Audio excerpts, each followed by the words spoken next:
Hello, Ned here. Just stopping in to say that yes, this episode is, in fact, this time, the finale episode of Jumanji Falls. Very excited with how it all turned out, but I just want to let you all know a little bit of what you can expect moving forward from here.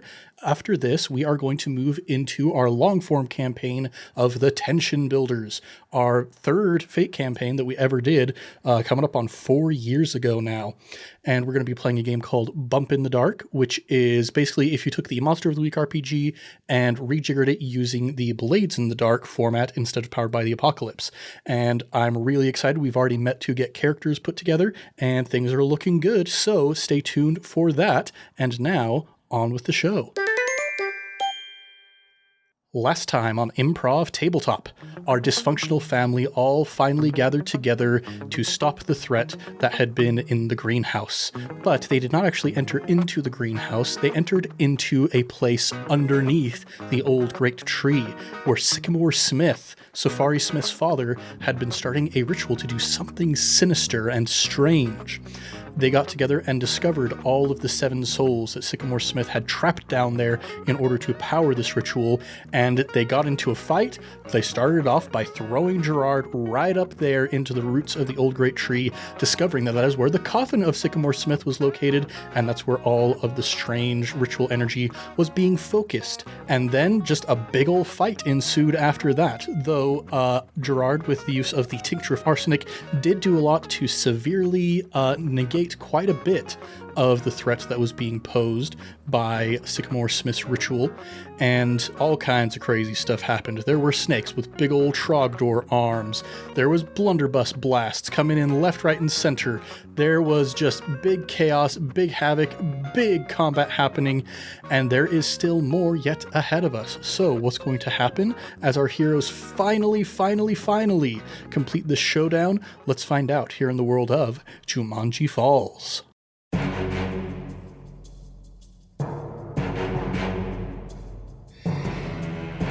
So we now have Jerry back to being a friend of Maud, and Safari Smith. Who would you like to go next? Let's see. I'm going to pass it over to Baby Spider. All right. I just want to say that you can sense Maud's appreciation, because as you went to blow up her best friend, she was heartbroken in a second, and then when she saw that it normalized him, she just shoots you a very grateful, crazy-eyed glance. Aw. Yes, and while you are distracted by your appreciation for your father, there is a quick chittering of legs that approaches towards you directly.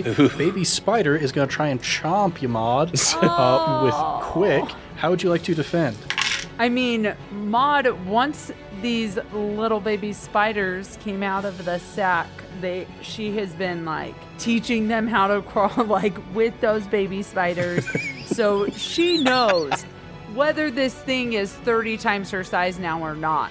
She taught the moves, so she's gonna intuitively know what baby spider's gonna do and be one step ahead of it with Quick. Quick v. quick. All right. Go ahead and roll to defend with Quick. Jump to the side, you know. Okay, that is 3. Baby Spider got a 6. Oh, no! You taught this baby spider so well, and you hear the baby spider say, "Once I was the apprentice, now I am the master." And gives you a big old chomp right on the arm. Those eyes distracted me. They hypnotized me. Look at my cute little purple butt.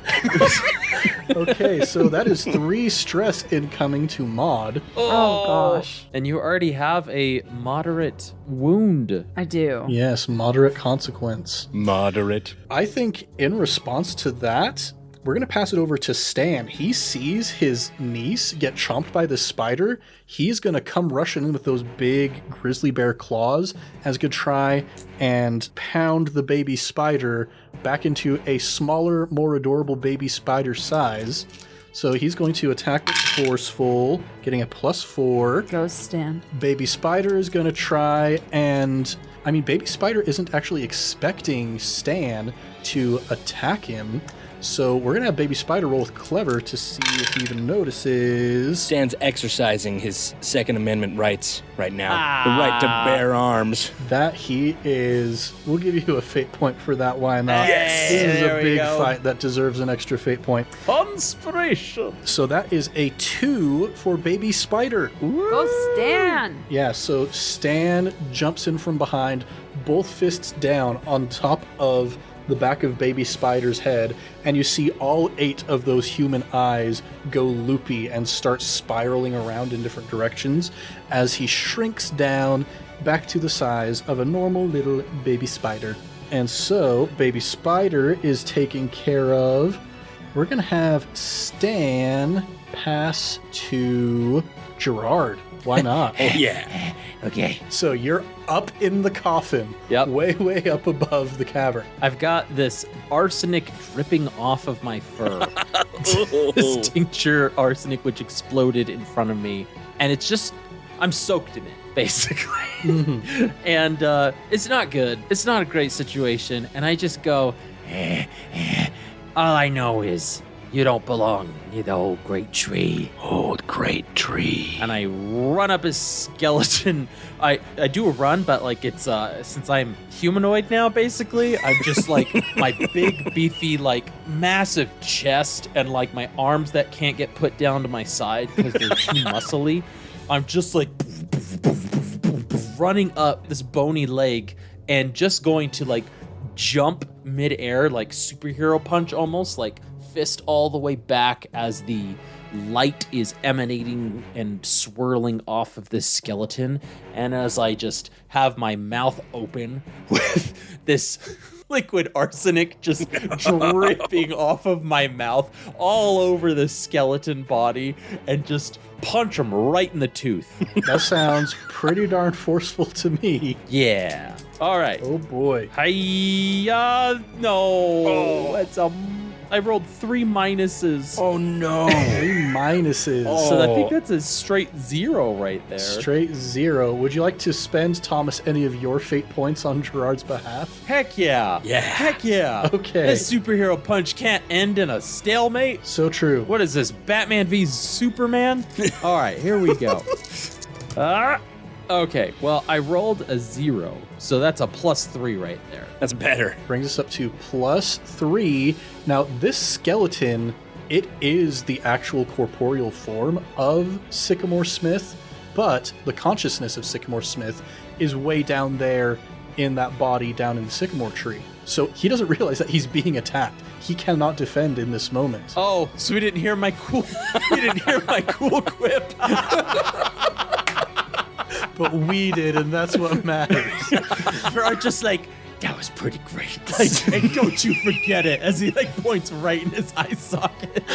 Safari Smith heard it. He's looking up there because that's his dad, and he's proud of you too, Gerard. Mm-hmm. That's hilarious. That's so Gerard, though. Just to say something and have it just go completely unknown. In one ear and out the other, because it's a skeleton. Oh my gosh, that's brilliant. Oh man, so yeah, Gerard, you punch this skeleton, and what the rest of you down below see is currently happening is Sycamore Smith is flipping out right now. He's like, holy cow, my plan is falling to pieces all of a sudden. I had so much like planning and thought and preparation that I put into this.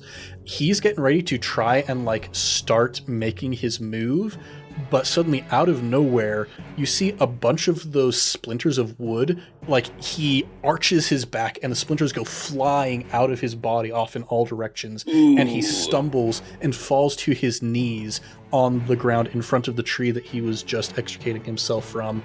And he looks up at the coffin in panic and is panting heavily. He's not going to go quite yet. Not quietly into that night. Yes. We're going to pass it now instead to Grunt. Why not? All right. Gotta get into character. Grunt rises from this pool. It's quite a horrible sight to see this liquid. All of a sudden, just like this figure start to like rise and rise and rise, and the liquid just disappear as it continues to rise up into where its toes are basically pointed to the ground because its Grunt is levitating in the air, just with his wings outstretched as a dragon. Oh, I forgot. Yeah, Caleb's like, what the? As he's this dragon shape, but he still has the face of a human that's like this deformed human, and still has his like one hand is like scaly claw-like, while the other one is just beefy like man hand. Trogdor arm. There definitely was a template that was used for all of the arms that were used on each of these monsters. Yes. And Grunt is going to go to the one creature that it recognizes, Safari Smith. All right. And is going to go over, but instead of punching or clawing, is going to open its mouth and just breathe out this noxious fumes into Safari Smith's face. Pretty nasty.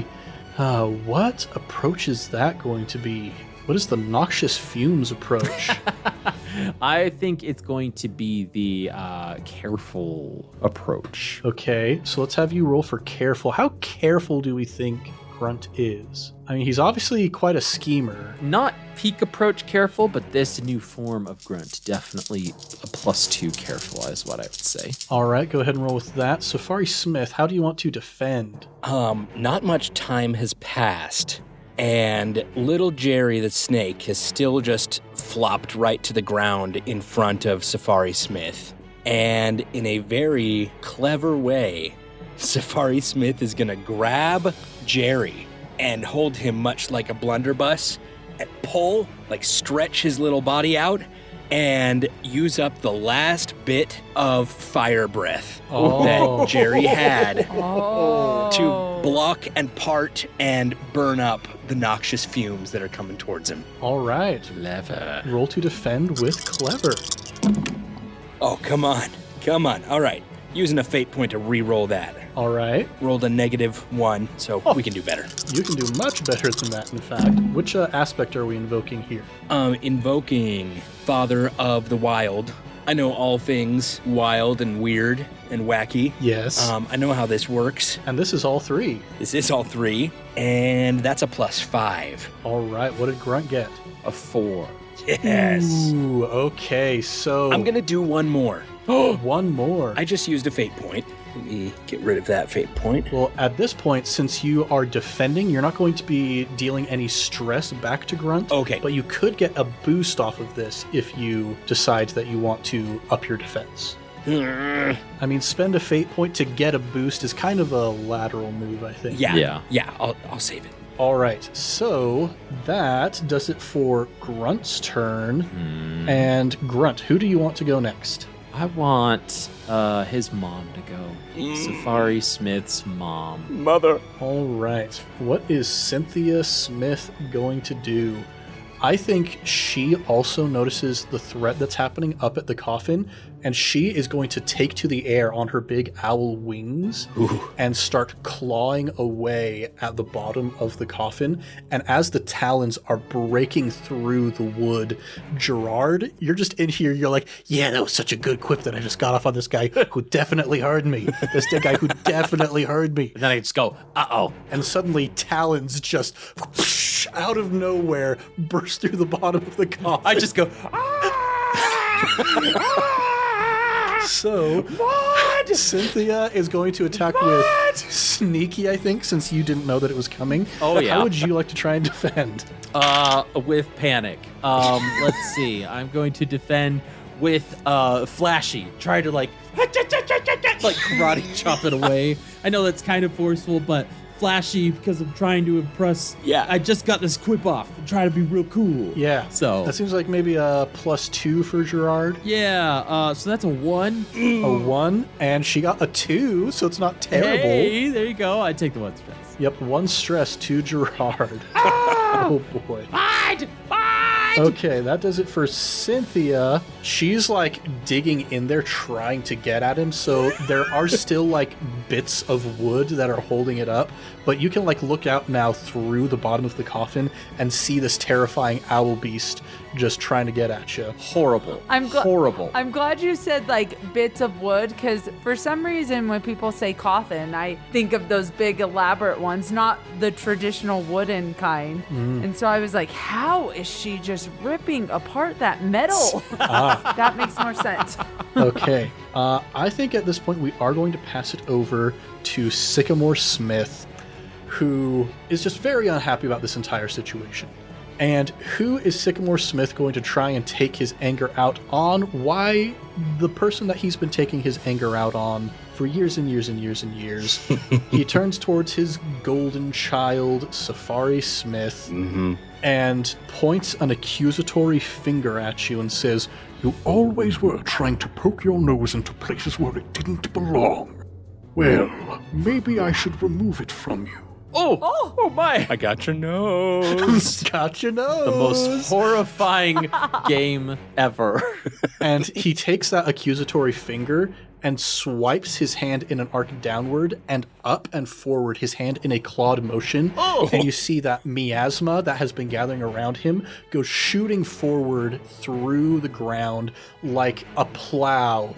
Just bits of dirt and debris flying up on both sides of it as it goes shooting directly towards your face, this blade of dark energy. He is going to attack with forceful. How would you like to defend? Oh boy. With trauma. I think this one's just gonna have to be quick. I'm just gonna try to dodge out of the way. The trauma is real. All right, go ahead and roll to defend with quick. All right, +4. Hey. He also got a +4. Oh boy. You are tied with your father. Hooray! That's good. No damage. On a tie to attack, he doesn't deal any damage, but does gain a boost. Does he want a boost, or is he going to spend one of his fate points? I've got fate points too, Daddy-O. That you do. I'm gonna spend one before he does. Ooh, all right. Doubles gets another turn. In fact, Yes. is what I'm invoking because I rolled 2 zeros and 2 pluses. So those are both doubles. Very nice. And I'm going to just add 2 points to that. So that brings it up from a +4 to a +6. Yes, so you dodge out of the way, and like we get a very close-up image, and it's about to clip off just like the end of your curled mustache, but you're so fast that it doesn't even get any of your mustache. And your father is shocked by this. He is so surprised. He's not even going to try and retaliate. He was not expecting you to be so adept. Yeah. And that means the only person who hasn't gone yet in this combat is Gregory Brontanium.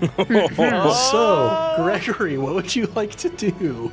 Well, obviously, I cannot stand that Ripper Cedar, because not only did I give up my life for him and he got the girl, but now I'm a frickin' puppet and can't even pull the strings of our other friend now. So he does have strings, and he's going to pull some of the strings and bind Ripper Cedar. Oh, man. no. Hey, speaking of getting the girl, where's Esmeralda? That's right. That's what I was wondering. Why isn't she helping us, that cheeky jerk? Okay, so she is also part of this initiative. So, there are so many people. Holy cow. I have been wondering. Ned's like, wow, it's been a while since I've run an initiative with 20 characters in it. Right?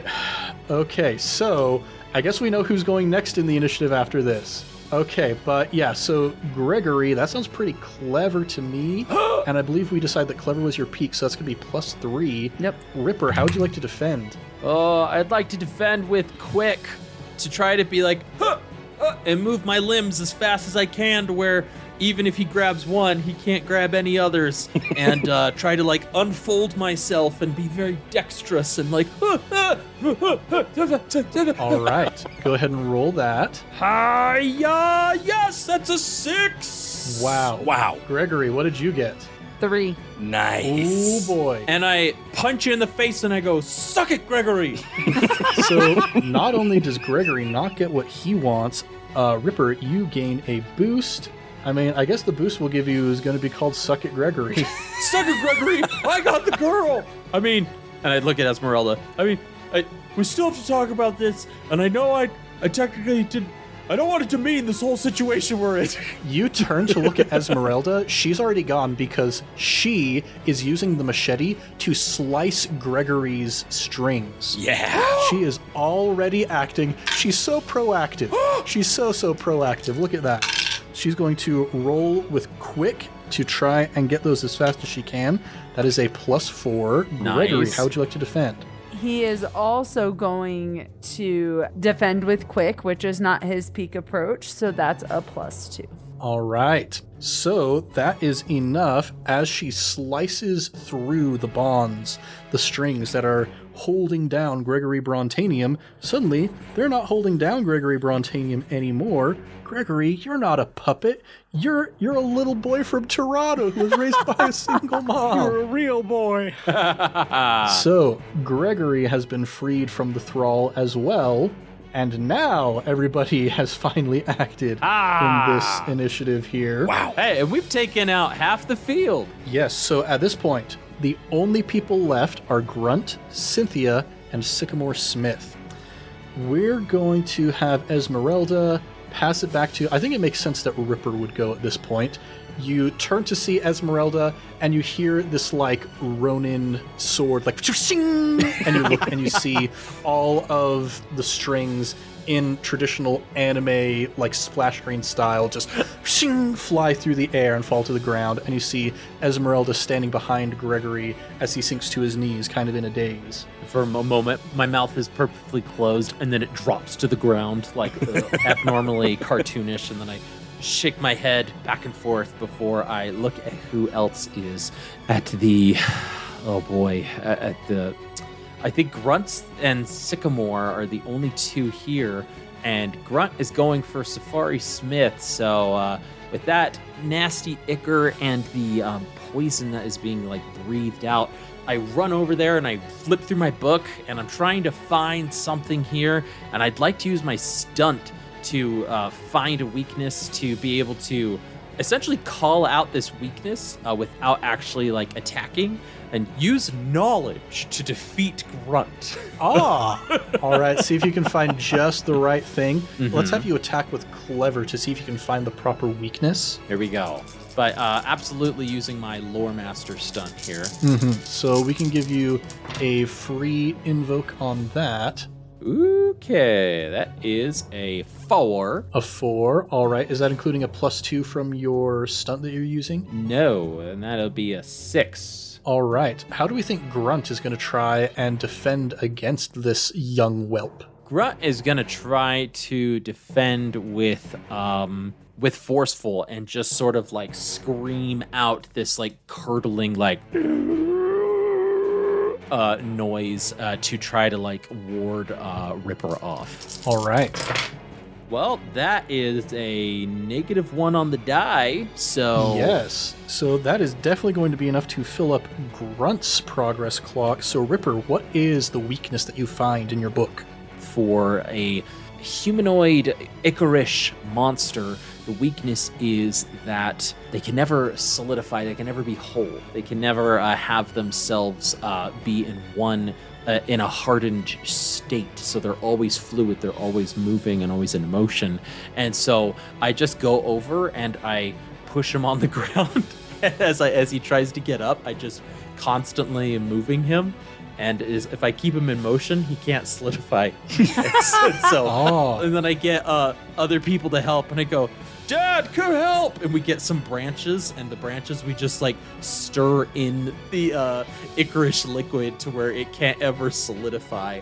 And as we keep stirring, like parts of it try to like become a face, and like one tries to like become a hand to stop us and reach out, but we just keep stirring it and moving it to where it just continues to dissipate. Yeah, and so you just like spread him so thin that he's not able to reincorporate.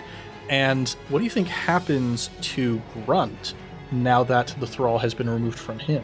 I think Grunt is still upset, and even though there's not under the infestation of the thrall, I have to feel like there was possibly some murderous intent left behind in whatever remains of Grunt. Yeah. So do we say that maybe this is just kind of like the end of that particular character? Yep, I think so. Like the Jumanji board game where they get sucked back in. He just gets sucked away in his non-solid form. Yeah. You know what? In fact, I think the ichor, as it gets so spread out, it is almost caught aflame by the miasma that is being controlled by Sycamore, and it becomes incorporated into the miasma itself. Yes. Boy. But yeah, you like turn to your dad, you've got your branch, give him a big thumbs up, he turns back to you, he's got like an entire tree that he's holding in his hand, gives you a thumbs up.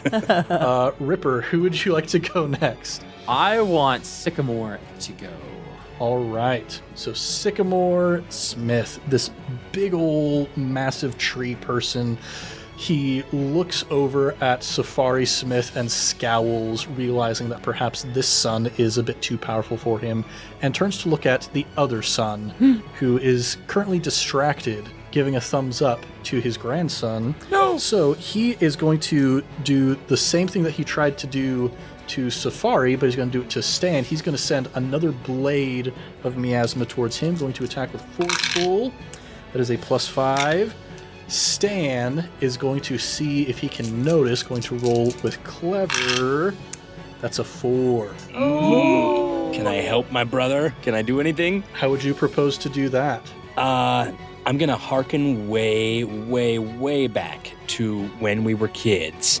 I'm just going to yell over to him one of our code phrases that we had when we were young and would get into trouble together back when we were still very good friends. And I will yell, "Stan, Belgian waffles!" And that is going to trigger a very old instinct in Stan to do immediately, like what the action was, whether that was a backflip, whether that was a tuck and roll, whatever that was. I'm doing that to help him. All right, and what aspect are you going to invoke in order to do this? I don't have anything I feel like fits that really well.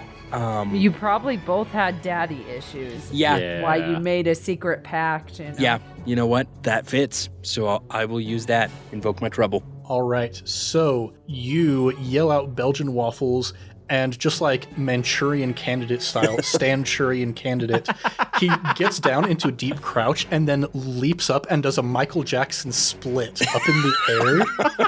Yes. And the blade of miasma passes underneath him and goes flying off and like smashes through one of the walls on the far side. Nice. And he lands down in a 3-point stance with the big tree still in his hand, and looks at you and gives you a nod of appreciation, looks at your father and growls.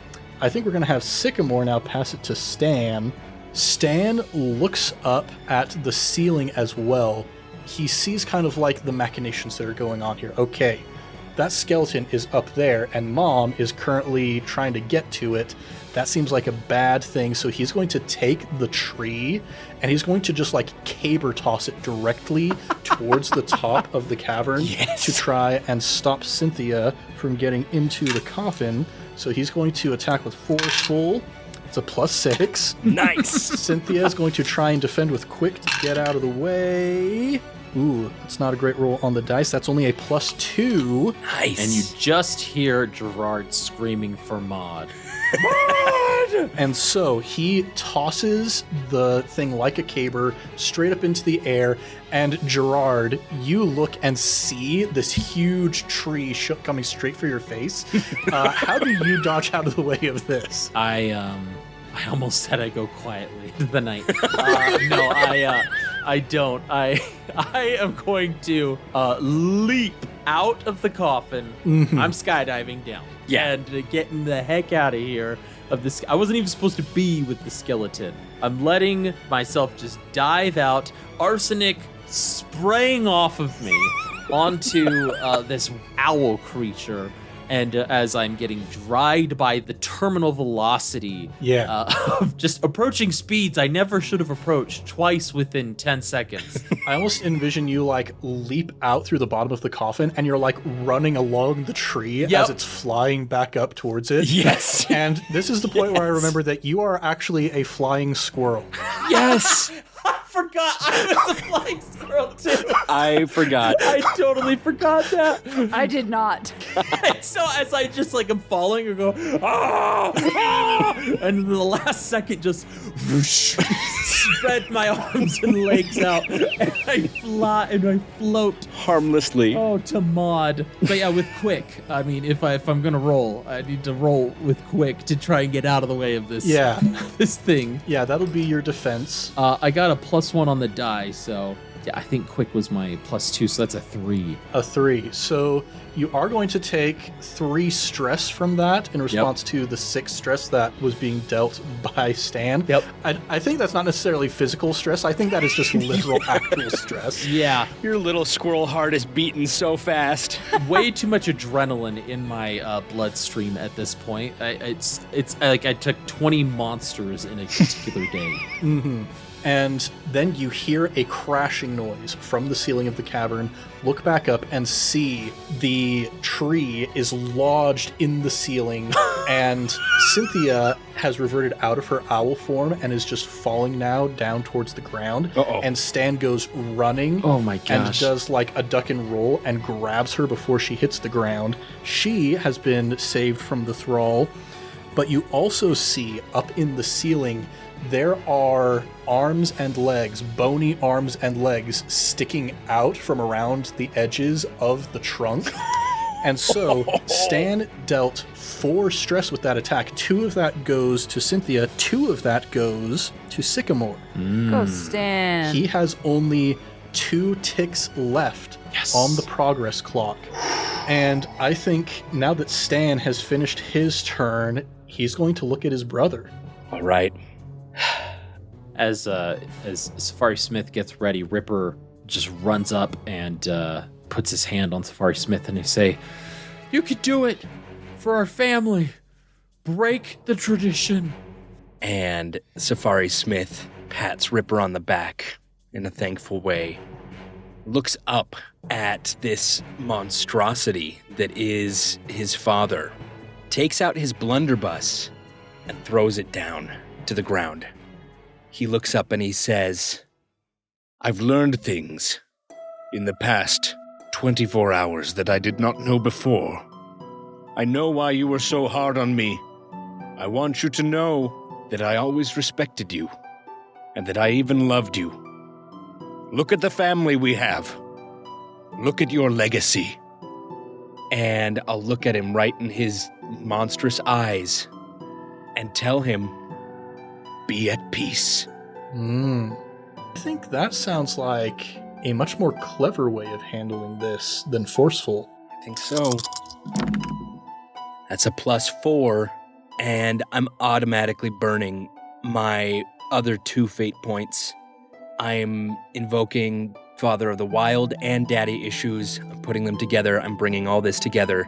So that brings it up to a +8. That is legendary. Yes. All right. And can Sycamore even beat this? Let's see. He looks down at you with a certain degree of contempt that dissolves into weariness. And he plunks down to his knees, and you can see his body hardening into wood until eventually all that remains is a skeletal tree, completely devoid of bark, devoid of leaves, branches curling up towards the ceiling in skeletal patterns almost, but completely unmoving. And you hear kind of a crackle from up near the top of the ceiling where the coffin was, and you see all of that dark energy that was being suffused into those bones dissipates. For a moment there is silence that is immediately replaced with a rumbling sound as you look up and see dirt and stone beginning to fall as the cavern is collapsing around you, no longer held up by the dark force. We gotta go! Maud is listening to Ripper just yell, "We've got to go." She's going to grab the weapon that Esmeralda had and just slash it into the air, and it turns kind of into those pages, and she's gonna flip the pages until she finds one up on top in the greenhouse, and she's gonna grab Ripper by the shoulder and grab her father by the sleeve, I guess, and just say, "Jump!" And she'll yell, "Jerry, Gerard, Esmeralda, come on!"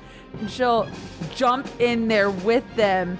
And the picture that she chose is almost this exact same picture, right? But on top where that mushroom was growing, and she hopes to come out that side and make sure that mushroom is demolished. Yeah, you leap through, and sure enough, it's a normal greenhouse.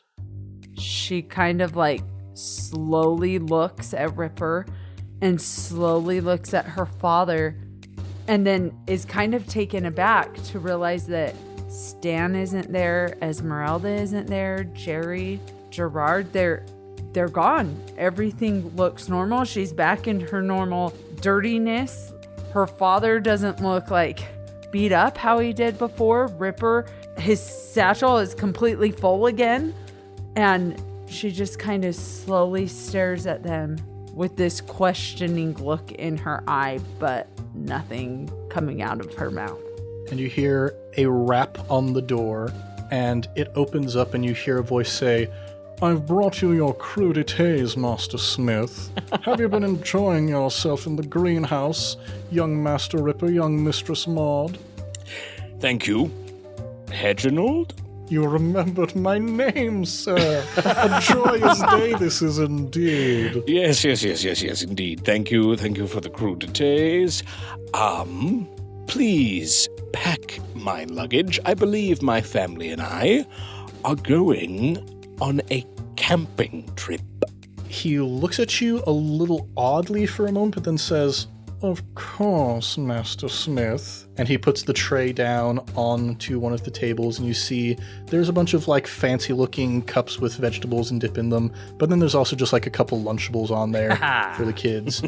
And he starts strolling back up to the house to prepare the camping gear. And I'll turn and I'll say, that is, if you, Maud, and you, Ripper, would be so kind as to join me, I believe I need a bit of a vacation, and I thought a nice time out in the wild would be a good time.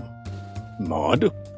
Just shocked with the new reality that her father actually talked about bringing her in public, or maybe not, maybe he just means back in her neck of the woods, but she's just shocked, still speechless, and turns and looks at Ripper and goes, Ripper, tell me what to do. As you look over at Ripper, who's looking at his cracked iPhone, where his wallpaper is a picture of himself and a familiar female, giving him a little peck on the cheek as they both are smiling. Him and Esmeralda on the wallpaper of his iPhone. He just kind of looks up in shock, looking at you, Maud, and say, I think a camping trip would be wonderful. Your voice came finally. Yep. As he's just straight, like wide-eyed, just shock and like dumbfounded and just... Ripper, my boy, is that a chest hair I see poking up above your shirt? What? And he pulls it down and it's a forest. Whoa. And Maud is just going to be like, great job. And then she's going to turn to Safari Smith and say, yes. As long as I can camp under the stars, I am not getting in another bed as long as I live, whether it's in a tent or in a home. I believe we can work with those accommodations. Thanks, Dad. Thanks, daughter. We'll work on this. We'll practice. Yeah, let's return to that. Yeah. And as our three heroes go walking back up the lawn towards the mansion, laughing as they go, we see Reginald is ordering Reginald and Beginald to start gathering some of the camping gear. They're beginning to pack up the car, and the three family members walk away as they are watched over in turn by a squirrel, a spider, and a snake, all smiling from the trees. And I think that is where we're going to conclude our story in the world of Jumanji Falls. Woo! Yes. I just picture in that last look that as you see them, you still see a little beefy squirrel with slightly purple eyes and winks. Biting into a purple flower, right? Yeah. It's just a long one. This was definitely the longest single recording we have ever done for Improv Tabletop, aside from the Sonic books, which we also cut up into smaller pieces. But holy cow. I will say, this campaign, doing a Fate-style campaign in a longer format, I really dig. I love it. As a player, I feel like there's a lot more exploration and flexibility that can be had with the loosiness of the TTRPG rules as well. Yeah. It makes like the fate points more impactful as well. Yes. It was really fun to be able to explore a campaign twice the length. I loved and it. to see how like the rules and mechanics flexed a little bit more. I also loved playing multiple characters. Yes. Yeah. Oh my That was gosh. so fun. Especially when we got to the final battle. It wasn't all you, Ned. You weren't playing 17 bad guys. Thank goodness. Ned's like, yes, purely an unselfish move on my part. Yes. We got to play those as well and fight against ourselves and stuff. That was really, really, really fun. I do love that because it was longer, the characters actually got an arc. Yeah. And you were able to build a relationship rather than just have the relationship solid. Yes. Like all three of us came in with really weird relationships to each other, and we left as what they should have been in the first place, right? Mm-hmm. it's brilliant. I'm just imagining the image from the second episode, the first story episode, the image of like Ripper being dragged by a foot with Maud's foot clamped in his teeth, and Maud grabbing onto Safari Smith.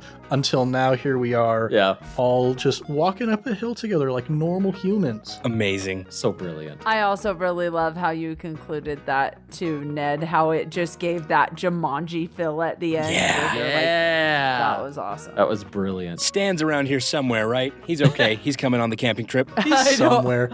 Yes, Well- a squirrel, a spider, a snake, and a Stan. There you go. He's also in the tree Yes. somehow. I was totally picturing that as we walked out towards the house, that's when Stan comes out of the air vent. Like when he like somersaulted out of the air vent in the beginning, that's to go stealth to the greenhouse. That's totally what I pictured, where we go up and he comes out and we're like, you want to go camping? Like it never happened.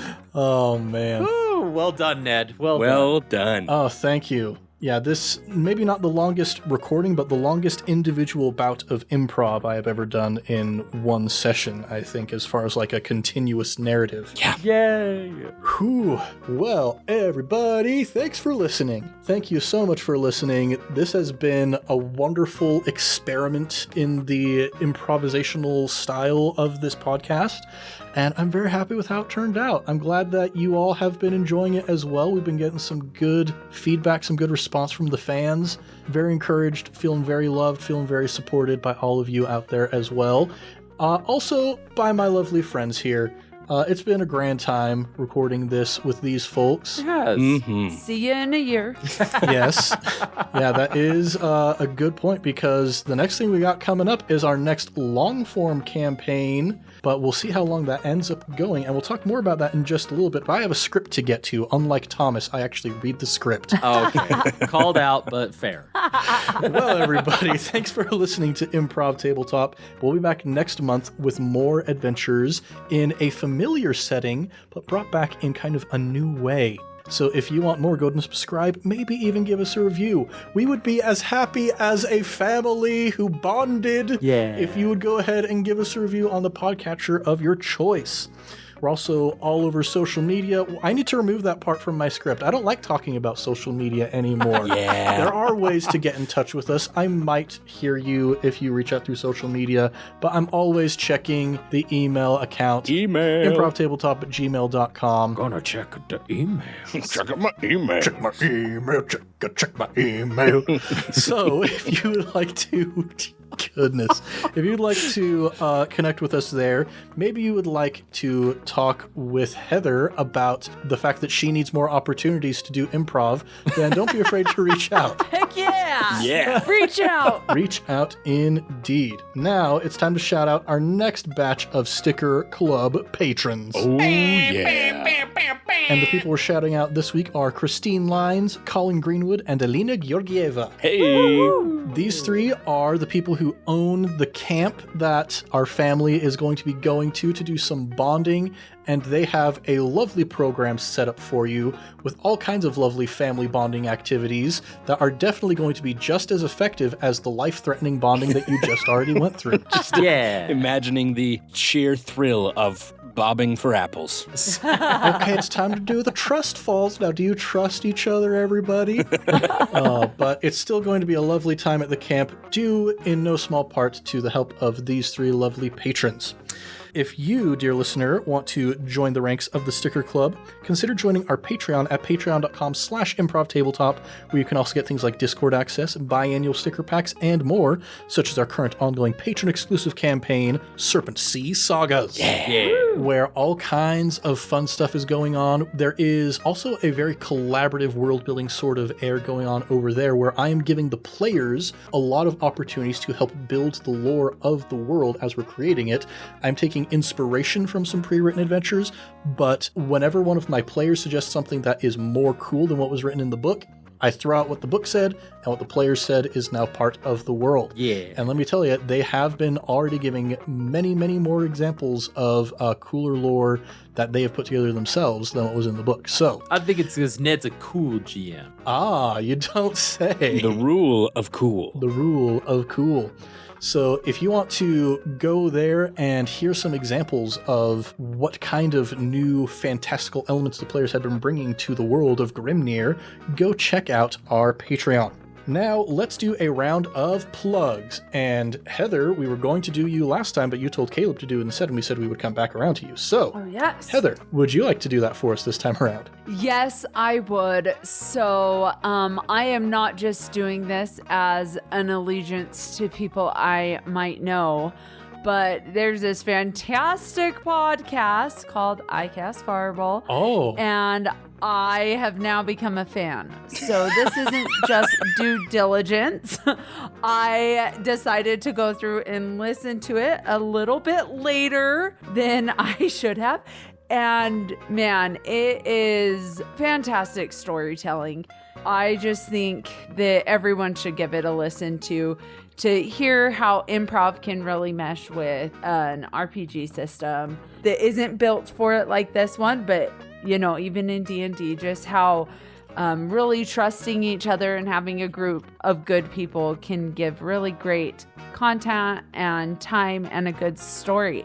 I'd also like to plug, Thomas, you're going to have to help me with their name.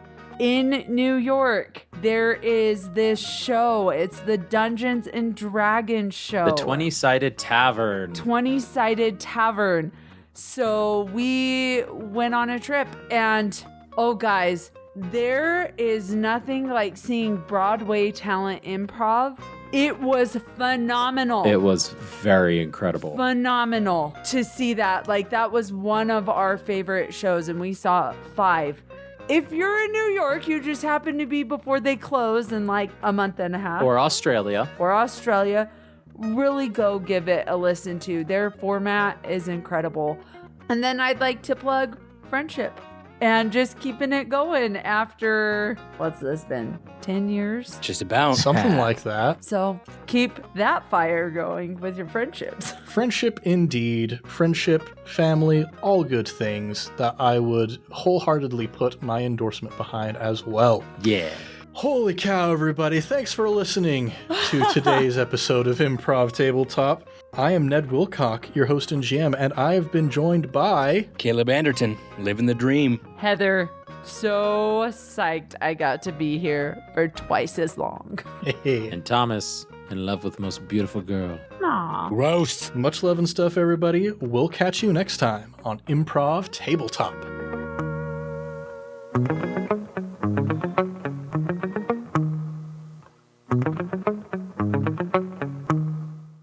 Yeah, the four of us did our first paid improv gig in December of 2016, was it? Yeah, I think so. We were friends before then, though. We sure were. We were, yes. Yes.